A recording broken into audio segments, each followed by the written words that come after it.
বাঙালি মানেই হলো মাছ প্রিয়, আর সেই মাছই যদি মাঝে মধ্যে অন্যরকম করে রান্না করা হয় বাড়ির প্রত্যেকেই যেমন খুব খুশি হয়ে যায়, আমাদেরও কিন্তু ভীষণ ভালো লাগে প্রশংসা পেতে। তাই তো সেই প্রচেষ্টাতেই আজ একদম অন্যরকম একটা মাছের রেসিপি শেয়ার করছি, একদম নতুন একটা মশলা দিয়ে। প্রথমে মশলাটা দেখিয়ে দিই।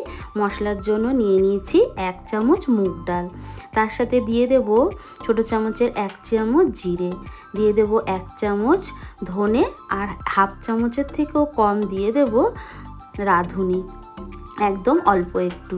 আর তার সাথে এই মশলাটাকে আরও সুগন্ধময় করবার জন্য দিয়ে দেবো 2টো ছোটো এলাচ।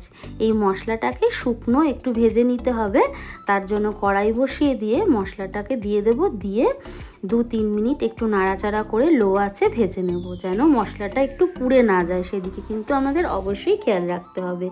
মশলাটা একটু ভাজা ভাজা গন্ধ বেরিয়ে এলে ঠান্ডা করে নিয়ে মশলাটাকে গুঁড়ো করতে হবে। তো মশলাটা নাবিয়ে নিয়ে ঠান্ডা করে নিয়ে মশলাটাকে গুঁড়ো করে নেব। এই মশলাটা ভাজবার সময় এত সুন্দর একটা গন্ধ বেরোয়, মশলাটা না বানালে পরে কিন্তু এই গন্ধটা কিন্তু তোমরা একদম বুঝতে পারবে না। মশলাটা গুঁড়ো করে নিলাম, এরপর চলো মাছটাকে ম্যারিনেট করে নিই। আমি এখানে নিয়ে নিয়েছি কাতলা মাছ, তোমরা কিন্তু রুই দিয়েও করতে পারো। প্রথমে মাছের মধ্যে স্বাদ মতো নুন দিয়ে দিলাম, আর হাফ চামচ মতন গোলমরিচ গুঁড়ো দিয়ে দেবো সাথে যে মশলাটা গুঁড়ো করলাম সেখান থেকে 1 চামচ মতন মাছের মধ্যে খুব ভালো করে ছড়িয়ে নেব, যেন প্রত্যেকটা মাছের মধ্যে খুব ভালোভাবে মশলাটা কোট হতে পারে। এই মশলাটা দিয়ে মাছটা ম্যারিনেট করলে মাছের ভেতরে এত সুন্দর একটা ফ্লেভার আসে, কি বলবো তোমাদের। মাছটা ভালো করে মশলা মাখিয়ে নিয়ে 15 মিনিটের জন্য রেখে দেবো ম্যারিনেট করে। হাতে যদি সময় কম থাকে 5 মিনিট রাখলেও কিন্তু কোনো অসুবিধা নেই। তো চলো এদিকে কড়াই বসিয়ে দিয়ে 1 চামচ মতন সাদা তেল দিয়ে দেবো, তারপর দিয়ে দেবো কিছুটা গোলমরিচ আর একটু গোটা গরম মশলা, ওই দিয়ে দিয়েছি 2টো এলাচ, অল্প একটি দারচিনি, আর দিয়েছি অল্প একটু লবঙ্গ, সাথে দিয়ে দিলাম 2টো শুকনো লঙ্কা, দিয়ে দেব রসুন আদা। এরপর মশলাটাকে 2-3 সেকেন্ডের জন্য একটু ভেজে নেব।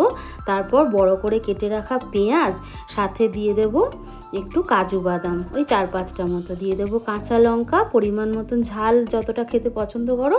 তারপর দিয়ে দিলাম ধনে পাতা, ডাঁটি সমেত ধনে পাতায় ভালো গন্ধ হয়।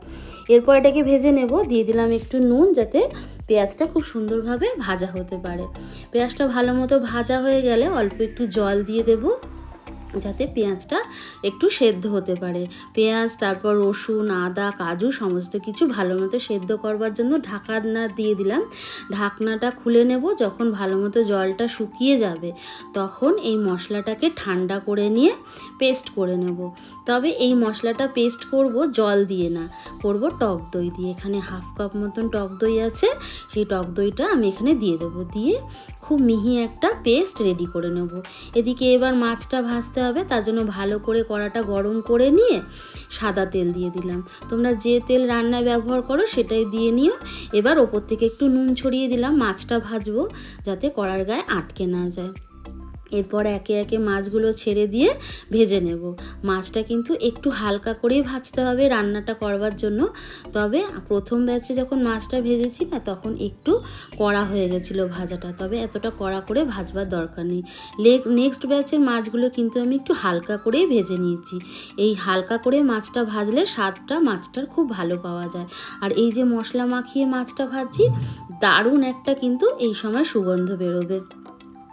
এরপর সমস্ত মাছগুলোকে আমি তুলে নিলাম, তুলে নাবিয়ে রাখলাম। ওই তেলের মধ্যে ফোড়নের জিরে আর শুকনো লঙ্কা দিয়ে নেব, দিয়ে তারপর দিয়ে দেব বেটে রাখা মশলাটা, দই দিয়ে যে পেস্টটা করলাম সেটা দিয়ে লো আঁচ করে দেবো গ্যাসের। এরপর মশলাটাকে নাড়াচাড়া করে নেব, মানে একটু কষিয়ে নেব, তবে গ্যাসের ফ্লেমটা একদম বাড়িয়ে দেবো না। এরপর কিছুটা চিলি ফ্লেক্স দিয়ে দিলাম, স্বাদ মতো নুন আর স্বাদ মতো একটু চিনি, তবে চিলি ফ্লেক্সটা পুরোপুরি অপশনাল, প্রয়োজন যদি না হয় নাও দিতে পারো, আমি একটু দিলাম, গন্ধটা ভালো হবে। এরপর লো আছে মশলাটাকে খুব ভালো করে কষিয়ে নিতে হবে যতক্ষণ না মশলা থেকে তেল উঠে আসে। এইভাবে যখন মশলা থেকে তেল বেরিয়ে আসবে তখন ভাববে মশলাটা পুরোপুরি কষানো হয়ে গেছে। এরপর ভেজে রাখা যে মশলাটা ছিল সেটা দিয়ে দেবো, দিয়ে আবারও একটু নাড়াচাড়া করে নেবো। তবে খুব বেশি কষাবো না, যেহেতু ভাজা মশলাটা কিন্তু আমাদের ভাজাই ছিল, তাই ওই 1 মিনিট মতো নাড়াচাড়া করে নিয়ে এবার পরিমাণ মতন জল দেবো। তাই মশলা বাটি ধোয়া জল আমি দিয়ে নিলাম, এরপর আরও একটু জল দিয়ে দিলাম, মোটামুটি 1.5 কাপ মতন জল দিলাম। তোমরা যতটা গ্রেভি করতে চাইছো সেই আন্দাজ মতন জল দিয়ে নেবে। এরপর ঝোলটাকে একটু ফুটিয়ে নিতে হবে, তার জন্য ঢাকা দিয়ে দিলাম। ঢাকা দিয়ে যখন ঝোলটা এইভাবে ফুটে আসবে তখন ঢাকনা খুলে সমস্ত মাছগুলো এর মধ্যে ছেড়ে দেবো, যাতে মাছগুলো খুব ভালোভাবে সুসিদ্ধ হয়। সব মাছগুলো ছেড়ে দেওয়ার পর আবারও ঢাকনা দিয়ে দেব। ঢাকনা দিয়ে রান্না করে নেব আরও 5 থেকে 7 মিনিট। এই 5 থেকে 7 মিনিটের মধ্যে মাছটা খুব ভালোভাবে সেদ্ধও হয়ে যাবে আর ঝোলটাও কিন্তু বেশ ঘন হয়ে আসবে। দেখো ঝোলটাও ঘন হয়ে গেছে, মাছ সেদ্ধ হয়ে গেছে। এবার ওপর থেকে একটু ধনেপাতা ছড়িয়ে নেব, একদম খাওয়ার জন্য রেডি। তোমরাই বলো তো এটা কিসের সাথে বেশি ভালো লাগবে? তোমরা তো নিশ্চয়ই দেখেই বুঝতে